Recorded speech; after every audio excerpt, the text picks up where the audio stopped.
All right, Sports Inquirer here with Sally from Georgia State Volleyball. Team had a rough go at it in Troy in South Alabama.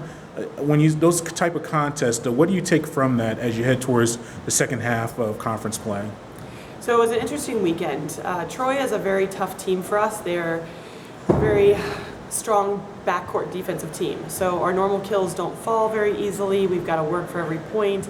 They're really good at just finding open areas on your court. So we had some great long rallies. Really great volleyball was played. We got stuck in a couple rotations and couldn't get out of serve receive, where they got some point runs on us and we couldn't make up that ground. So that was a challenging match for us versus Troy, but we played well. Against South Alabama, we definitely beat ourselves. We had a 7-point lead. We didn't execute when we needed to. And so, again, there were spurts where we played very, very well, but we did not get the kills we needed. And, I mean, the game is very simple. Just score points faster than the other team.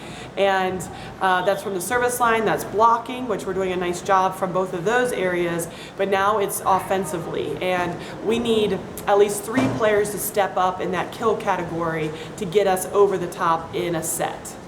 In talking to the players, they mentioned unforced errors and trying to combat that. Is that something, is it mental, something physically you can do in practice? Is it just scouting the opponent better? How do you try to eliminate those errors, like miss hits, maybe long serves, things like that? Yes, and so it's performing under pressure with composure.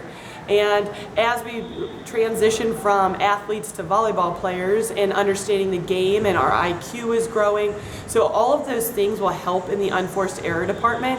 And really last weekend, we did a pretty good job of controlling our unforced errors. We were under what Troy had as attack errors. We had some really nice things happen, but all of those points, especially when you're playing a team that is very similar to you on paper, those make a huge difference. And so if we can get under 7 unforced errors, that's a very clean set, and that's where we need to be playing.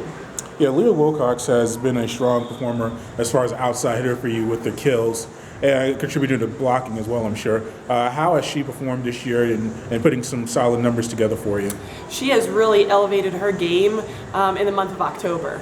And so really became our go-to outside, finding kills and out of system and transition and in first ball. So for her, in her blocking game has grown tremendously. She has been a fantastic left side blocker, getting lots of good touches, understanding when they have 2 hitters or 3 hitters on the other side of the net. So her IQ and game has grown. We're very excited where Leah is at and look forward to her continuing to grow. And then in the setter position, obviously you have Jordan and Campbell as well. We're getting a lot of assists. Has that fact that you've been trying to play both of them together at the same time, or is it because their assist numbers seem to be pretty similar in that regard? Is that kind of what you've been trying to do? So matchups, who they connect with well in the middle, the right side, that connection is really important. We also have to look at our passing, because that makes a big difference when a setter is distributing the ball, that they have solid passing, so we're looking at our passing patterns, all of those things. Both setters are connecting very well with our hitters, and so now it's just kind of being consistent with that connection. And then you mentioned, or talk about already, the blocking. You're leading the conference. I think the blocks per set are right up there. What leads to that? Is it just being aggressive with your block? Is it as far as scouting, or do you just have athletic players that are able to get up and get those situations for you? What leads to those strong numbers for you? So the starting point is the serve, or the first contact. So if our serve is aggressive and they only have one option to set, your block and defense looks very good. When it's a perfect pass, then that makes it much more taxing on your defense, because they have 3 options that they have to defend. So the serve is the first kind of layer of that. Then reading the game, understanding the setter, what hitters, what best attacks they like to hit in that time. So it comes in with kind of all the things that you said. It's the serve, the IQ, the physicality, the attitude to finish and not let that ball pass you. So all of those come into play. And now you head to Arkansas on another road trip, just with Little Rock and Arkansas State.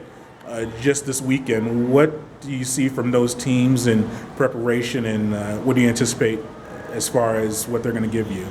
Two very different teams, but two teams that can beat anyone in the conference. And so Arkansas State has beaten Texas State, who's at the top of the conference right now, and then, they've lost to other teams. And so I truly believe the parity in this conference is so strong, and this is the strongest it's been since I've been in the Sun Belt. But Little Rock has some really great players that can go off on and score points. And so we have to do a good job of containing both of the teams while we point score on our side of the net. And just how important are these matches? Every matchup's important, but you are heading towards second half of the season, and you want to qualify for a conference tournament. That's can still be obtained. Do you sense the players and coaching staff is realizing that this is kind of the crunch time of the year?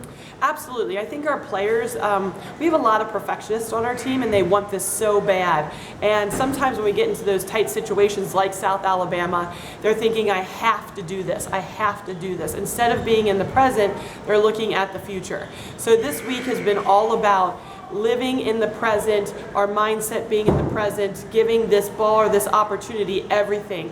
Not thinking about our last play, good or bad, or what's happening in the future, but focusing on right now.